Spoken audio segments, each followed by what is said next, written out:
American music fans across the country came out in droves this summer to bid farewell to an institution of rock music. The Vans Warped Tour, a cross-country music festival specializing in showcasing the newest and best names in alternative music, announced in late 2017 that this summer's tour would be its very last, after 23 years on the road. Warped Tour premiered in 1995, featuring classic bands like No Doubt and Sublime. It grew to be the longest-running touring music festival in North America. It featured close to 1,700 different bands throughout the years. I chatted with members from 4 of those bands this past Sunday at Warped Tour's stop at the Merriweather Post Pavilion, right outside of Washington, D.C.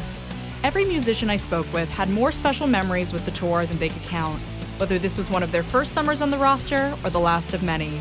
Travis Clark, lead singer from the crowd-favorite pop-rock band We the Kings, and an 8-time Warped Tour veteran, was happy to reflect on the special moments that the band has had on this tour. There's just been so many good memories on this tour and not a lot of bad memories. I remember that very first show and just being so excited about the idea that we were playing this tour that I grew up dreaming of being on.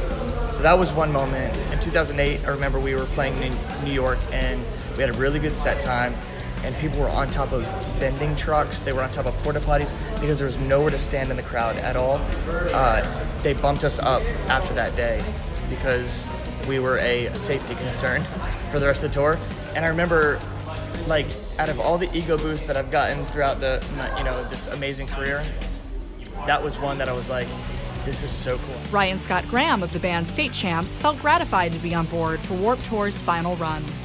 Without sounding too cliche, it is an honor. It's a privilege to be on the last one because this is a tour that's really kind of helped build our career. And more so than that, it's just a fun summer. Festivals are cool because they allow you to make a bunch of new fans. Kyle Faisal is the bassist for the pop-punk group Real Friends, who first played the tour as relative newcomers on the scene. Kyle spoke with me about the importance the tour has had for up-and-coming bands throughout the years.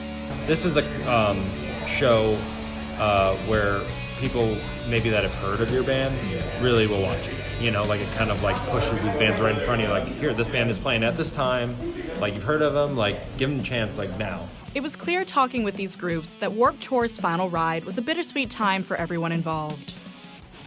I spoke with Derek Sanders, lead singer from Mayday Parade, another band that is closing out their 8th year on Warped Tour and 13th year as a band. I wanted to know what his advice was for new bands trying to break through in a post-Warped world.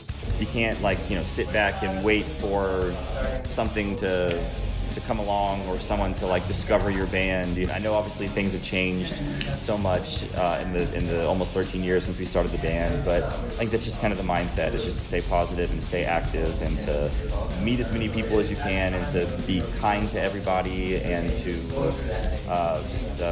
try and make it happen.